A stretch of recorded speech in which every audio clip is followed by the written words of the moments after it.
Parliament remove a High Court judge? How come 107 MPs have moved to impeach a particular judge? MK party and the India Alliance members have submitted an impeachment notice against the Madras High Court Judge G.R. Swaminathan over the lamp lighting row. What is the process around it and why it is a significant one for our democracy?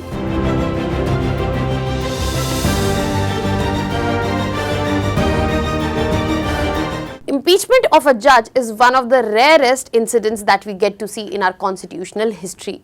Yet, this week, Parliament is going to be witnessing precisely this exact move.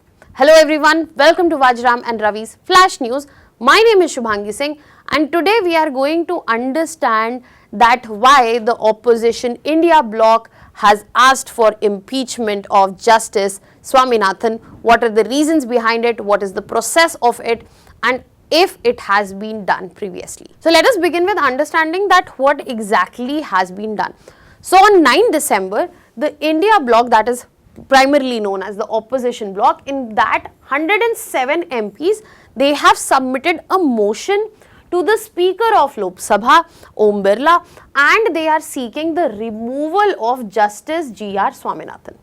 And the reason they have submitted the motion, the allegations that they have included, is based on the fact that the decisions taken by this High Court Justice are influenced by political ideology. There is undue favoritism towards a specific advocate and acting against several secular constitutional principles.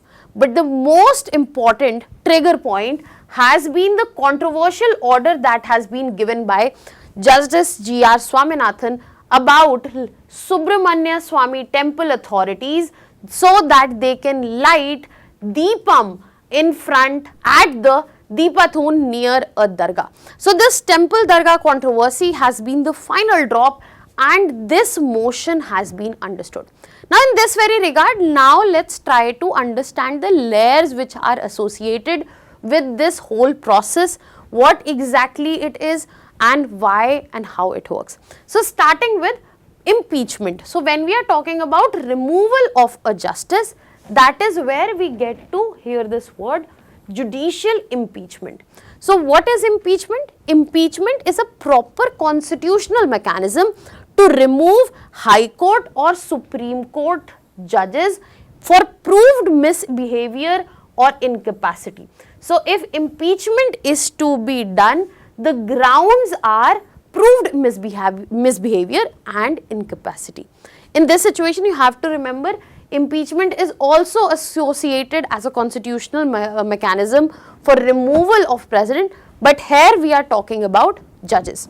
Now, the idea of judicial impeachment is to ensure that judicial independence is maintained. That means the whole judiciary system should remain aloof as a whole system in itself and should not be influenced by the other organs of the government. And there has to be judicial accountability. So to ensure this, there has been a multi-step, long, stringent process which is controlled by the Parliament, not the executive. If this process would have been controlled by the executive, then this judicial independence would have been compromised and so would have been the judicial accountability in itself. Now that we have understood what exactly is impeachment, now let us move to understand the constitutional provisions around it. So when we are talking about judicial impeachment, first we have to understand Article 124, Provision 4 and 5, where we have specifications about Supreme Court judges. It clearly states that how judges can be removed only by an order of President. And this order requires an address by each of the House of Parliament.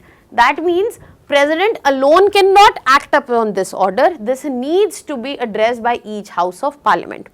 And how this addressal has to be done? That is also mentioned that each of the House have to pass this motion first by special majority, that is 2/3 members present and voting, and it also should have simple majority of total membership which is present. So 2/3 of the members present were voting and 50% of the total membership should be present, and once this is done, that is only when the order will be signed by the president. Then we have Article 217 1B, which talks about High Court judges. So you see, there is a provision related to Supreme Court judges, and then we have a provision related to High Court judges, and in the similar manner, the High Court judges, it has been stated there that in a similar manner, High Court judges will be removed on the same manner, on the same grounds as Supreme Court judges. So this process is applicable to High Court judges as well, and this is why the Madras High Court Justice G.R. Swaminathan is under the motion when we are talking about impeachment with reference to this particular provision. When we are talking about constitutional provision, it also becomes important to look into the legislation associated with it. For example, in this scenario, the Judges Inquiry Act of 1968. So this is the legislation which gives the whole framework for how the admission of motion will take place, what will be the members in the inquiry committee and how it will be constituted, the conduction of the invitation, and how the submission of report will also take place. The whole point has been also highlighted that the grounds would be proved misbehavior or incapacity. Can you tell me in the comment section, when we are talking about grounds of removal, is this mentioned in constitution? Is this present in our constitution? Now on this note, we will be moving to understand. Now we have understood the provisions. Now we will understanding the whole removal process, how it is initiated and how it is finalized. So this starts with a motion which is signed by 100 Lok Sabha MPs, or this is optional. This can be done, or 50 Rajya Sabha MPs. That means member of parliament. It can start with motion from either of the house, but the numbers here are different. Then this motion is decided to be admitted or not by the speaker or chairman. Speaker in the case of Lok Sabha, chairman in the case of Rajya Sabha. In this particular scenario, the motion has been submitted to the speaker of Lok Sabha, and after that a 3-member inquiry committee is formed.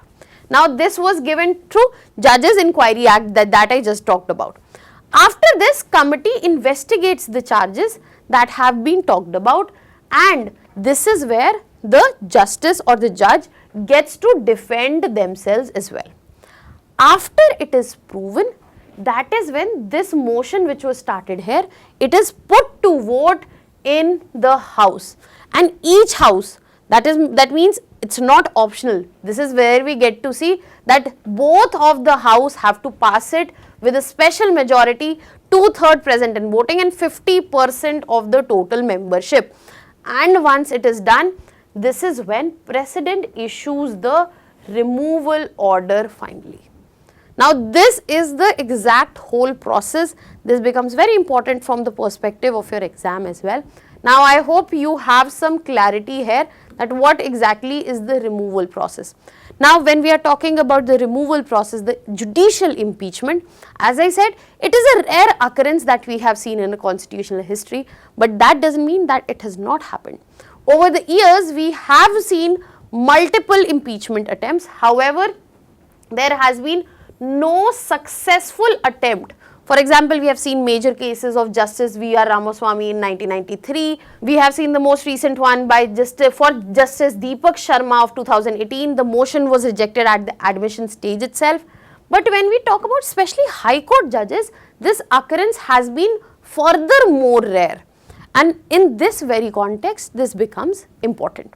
Now on this note, let us understand when we are talking about impeachment as a process, why it is significant and how remarkably it has been put to ensure judicial sovereignty, judicial independence and also accountability.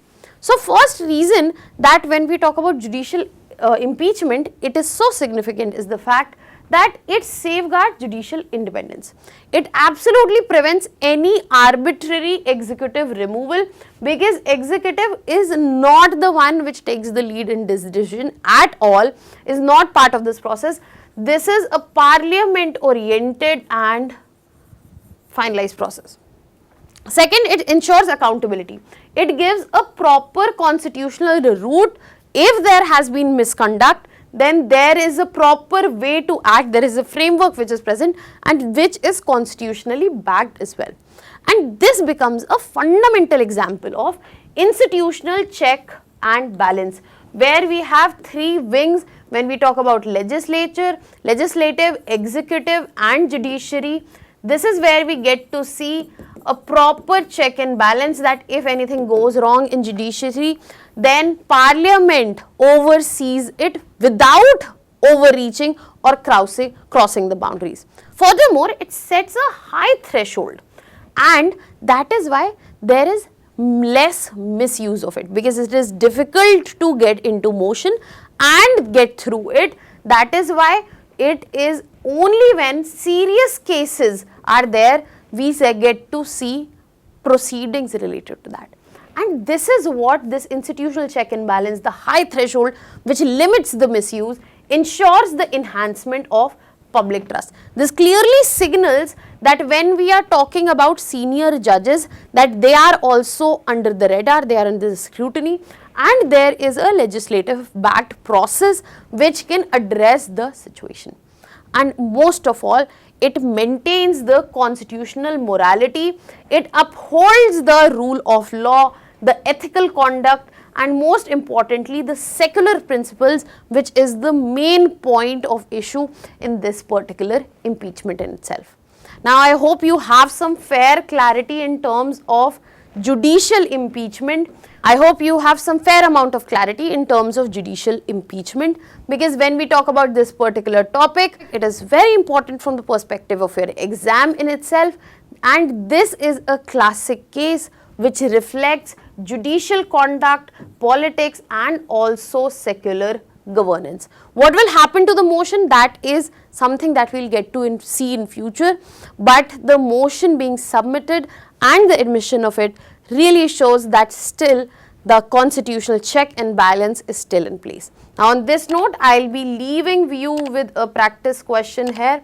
You can put down the answers in the comment section. The answer of the previously asked question here is B, and that was all from my side. Thank you so much.